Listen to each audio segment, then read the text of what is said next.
යාළුවනේ සුබ දවසක් ඔයගොල්ලන්ට.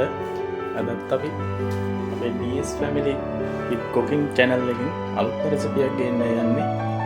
මේක තමයි අපි අද හදන්නේ dragon chicken with Sri Lankan style. බලමු අපි හදලා මේක කොහොම වේද කියලා. ඇත්තටම රස ඩිෂ් එක මේක අපේ විදිහට ටිකක් වෙනස් කරලා හදන්නේ. බලමු අපි මේක හදලා කොහොමද රසයි කියලා. එහෙනම් අපි යමු වීඩියෝ එකට.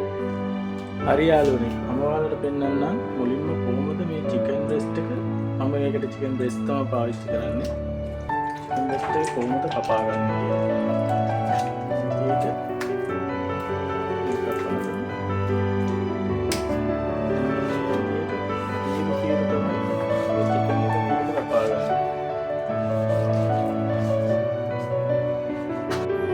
හරි යාළුවනේ, අපි එහෙනම් දැන් බලමු මේ chicken එක මේ විදිහට තීරු කපාගත්ත chicken එක කොහොමද අපි marinate කරගන්නේ කියලා. හරිද? මේකට දානවා අවශ්‍ය ප්‍රමාණයට ලුණු.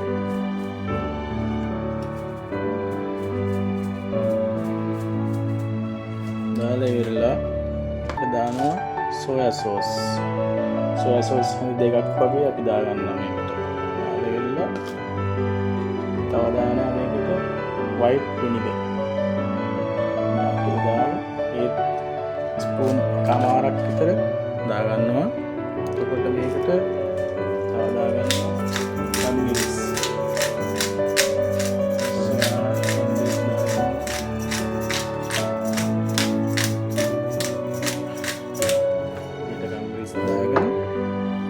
අපි විතරයක් දාගන්නවා. විතරයක් දාගෙන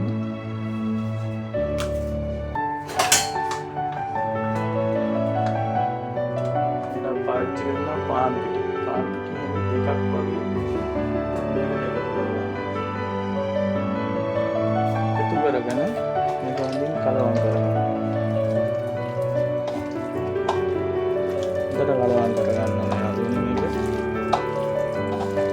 අපි කලවම් කරගත්ත chicken එක මේ විදිහට තමයි තියෙන්නේ දැන් යාළුවනේ.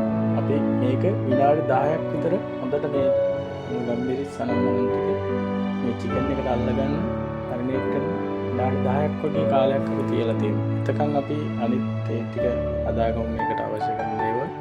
ඔය යාළුවනේ, මේ dragon chicken එකට පාවිච්චි කරන ජාති ටික තමයි මේ මම හදාගෙන තියන්නේ. මේක තියෙනවා සිදුලෝන තියෙනවා. එතකොට සිදුලෝන ඊනියට පාගෙන තියෙනවා. කොච්චි කල්ලක් තියෙනවා. වේලිච්ච මිරිස් තියෙනවා. එතකොට කුණු ඉදි භාගයක් විතර තියෙනවා. එතකොට මේක තියෙනවා කොළ පාට මාළු මිරිස්. එතකොට රතු පාට මාළු මිරිස් තියෙනවා මේ විදිහට කපාගෙන. කා පාට මාළු මිරිස් තියෙනවා. මාළු පිට තියෙනවා. එතකොට කජු ටිකක් මේකට පාවිච්චි කරනවා. තව මේකට ලුණු කොළ තියෙනවා. ඒ ටික තමයි මේක හදන්න යන්නේ. අපි බලමු කොහොමද මේක හදන්නේ කියලා යාළුවනේ. අපි බලමු දැන් විනාඩි 10 ඉවරයි. දැන් chicken එක හොඳට marinate වෙලා ඇති. අසට අපි බලමු මේක කොහොමද ඊගාවට කරන්න කියලා. හරි යාළුවනේ, අපි මුලින්ම කරන්නේ මේ විදිහට තෙල් භාජනයක් තියාගෙන ඒක ටිකක් රත් වෙනකන් තියලා මුලින්ම අපි මේ කජු ටික බෙද ගන්නවා. කජු ටික මෙන්න මේ විදිහට බෙද ගන්න ඕනේ.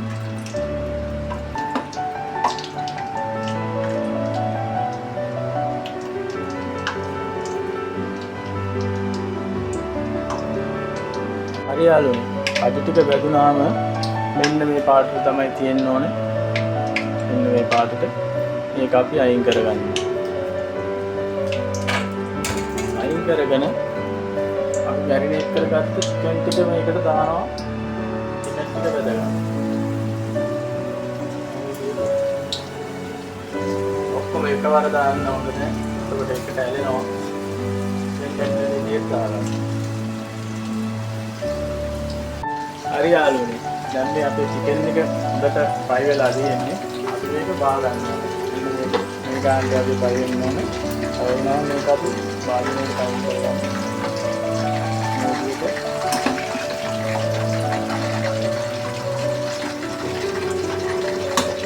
හරි යාළුවනේ අපි දැන් මේක හදන්න යන්නේ. අපි බලමු මේ කොහොමද හදන්නේ කියලා.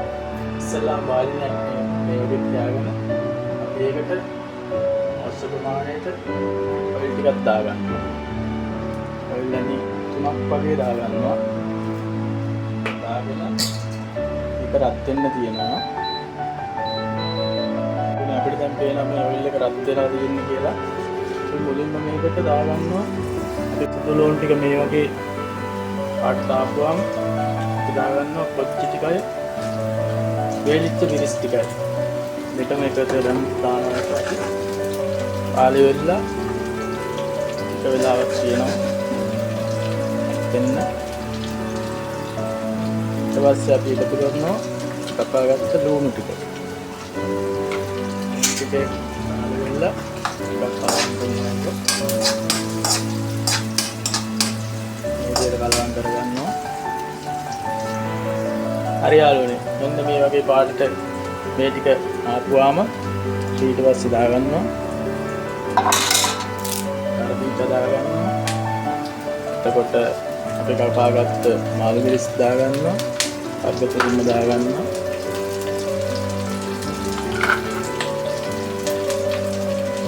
දාගෙන මේ පදි ටිකක් මේකට එකතු කරගන්නවා. කරගෙන නැවතත් අපි මේක හොඳට කලවම් කරගන්නවා. හරි යාළුවනේ මේ පාත්‍ර වගේ ආපුවාම අපි ඇඩ් කරගන්නවා මේකට අපිට අවශ්‍ය ප්‍රමාණයට ලුණු සමග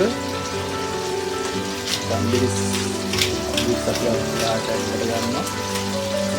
ඇඩ් කරගෙන නැවතත් මේ ටිකක් තාප් මාළු මිරිස් ටික හොඳට කුක් වෙනකම් අපි මේක කුක් කරගන්නවා. ඉතින් යාළුවනේ අපිට දැන් පේනවා මේක මාළු මිරිස් ටිකේම හොඳට කුක් වෙලා තියෙන්නේ කියලා. දැන් අපි මේකට දාගන්නවා ඩාර්ක් සෝයා සෝස්. ඇඳි දෙකක් වගේ දාගන්නවා. දාගෙන මේකට තව එකතු කරගන්නවා ටොමැටෝ කෙචප්. ටොමැටෝ කෙචප් ස්පූන් 3ක් වගේ අපි ඒක දෝර ගන්නවා මේකට එකතු කරගෙන කලවම් කරනවා. මේ විදිහට කලවම් කරගෙන මේ ගාන දාපුවාම අපි අය කරගත්ත චිකන් ටික මේකට එකතු කරගන්නවා. මේක එකතු කරගෙන ඒකත් අපි මේක කලවම් කරගන්නවා.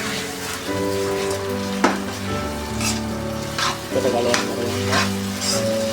කියනවා ලස්සන නේද? dragon chicken.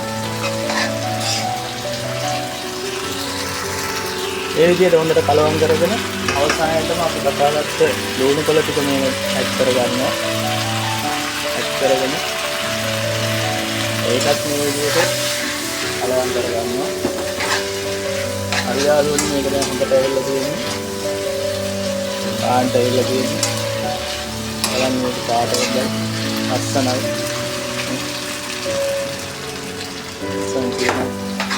හරි යාළුවනේ මෙන්න මේ විදිහට තමයි අවසානයට මේ ඩ්‍රැගන් චිකන් එක ක්‍රියේට් කරගත්තාම තියෙන්නේ.